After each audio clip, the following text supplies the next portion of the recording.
Hi mga barats! Vacant ko nga pala ngayon at papunta na ako sa kantin para mag-lunch. Usually inagahan ko talaga para hindi sabay sa mga estudyante. At dito nga ay dumiretso na ako kay ate. Bali nagulam lang ako dyan ng meat at saka isang gulay. Bali 35 na pala yon. Actually, mas mura dito sa kantin nila kesa sa labas. Bali yung style pala nila dito pag nagbigay ng ulam is diretso na sa kanin. Pagkatapos ko nga magbayad dyan ay kumuha na rin ako ng kutsara at tinidor. Tara, kain tayo. Nagustuhan ko nga dyan yung luto ng meat, medyo manamis-namis. At yung gulay din medyo matabang, ewan ko hindi ata sila nag-aasin. After ko nga dyan kumain ay binas out ko na rin yung pinagkainan ko at dinala ko sa pantry. Pagkatapos ay naglakad na rin ako palabas para bumili ng prutas.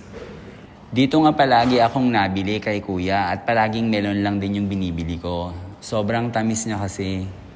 Pagkatapos nga akong bumili dyan ay bumalik na rin ako ng school at habang naglalakad ay kumakain na rin ako ng melon.